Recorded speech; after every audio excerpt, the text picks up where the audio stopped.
পেহেলগামে সন্ত্রাসী হামলাকে কেন্দ্র করে আবারও সামরিক উত্তেজনা দেখা দিয়েছে চিরবৈরী ভারত পাকিস্তানের মধ্যে। হিসেব নিকেশ শুরু হয়েছে দুদেশের সামরিক শক্তি নিয়ে। কোন দেশ কোন শক্তিতে এগিয়ে বা একেবারে পিছিয়ে তা নিয়ে চলছে চুলচেরা বিশ্লেষণ।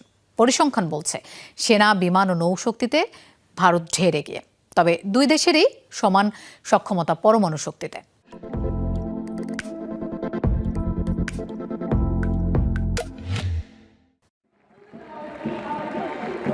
আলাদা দেশ হিসেবে আত্মপ্রকাশের পর থেকেই একে অপরের সাথে পাল্লা দিয়ে সামরিক সক্ষমতা বাড়ায় ভারত ও পাকিস্তান।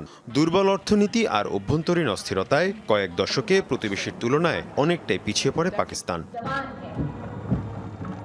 গ্লোবাল ফায়ার পাওয়ার র্যাঙ্কিংয়ে বিশ্বের চতুর্থ সামরিক শক্তিশালী দেশ ভারত। এ তালিকায় পাকিস্তানের অবস্থান 12।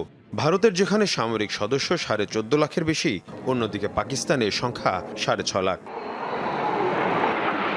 বহরের আকার বিবেচনায় বিমান বাহিনীতে অনেক এগিয়ে ভারত। দেশটির বিভিন্ন ধরনের সামরিক বিমান আছে 2000-এর বেশি।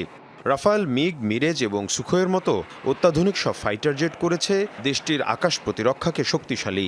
অন্যদিকে পাকিস্তানে রয়েছে F-16, মিরেজ এবং জেফ থান্ডারের মতো ফাইটার জেট। নৌবহরে অবশ্য ভারতের ধারে কাছেও নেই পাকড়া। 2টি বিমানবাহী রণতরী আর 18টি সাবমেরিন নিয়ে বিশ্বের অন্যতম নৌপরাশক্তি ভারত। আছে ফ্রিগেট, ডেস্ট্রয়ার সহ প্রায় 300টি সামরিক জাহাজ। পাকিস্তানের নৌবাহিনীতে রণতরী নেই একটিও, সাবমেরিন মাত্র 8টি। সব মিলিয়ে দেশটির সমরভাণ্ডারে সামরিক জাহাজ 121টি। আর্টিলারি এবং আর্মার ডিভিশনেও এগিয়ে ভারত। দেশটিতে ট্যাঙ্ক 4000-এর বেশি। অন্যদিকে পাকিস্তানে আছে 2600। ভারতে এপিসির সংখ্যা যেখানে প্রায় 1.5 লাখ, পাকিস্তানে সেখানে 17,000-এর কিছু বেশি।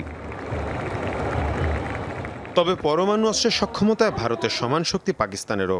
ভারতের সমরভাণ্ডারে যেখানে রয়েছে 172টি পরমাণু অস্ত্র, সেখানে পাকিস্তানে রয়েছে 170টি। আর এসব কারণে ভারতের সামরিক ব্যয়ের পরিমাণও বিশাল। দেশটিতে যেখানে সামরিক ব্যয় $75 বিলিয়ন, সেখানে পাকিস্তানে মাত্র 7.5 বিলিয়ন। মীর মুশফিকা হাসান, যমুনা নিউজ।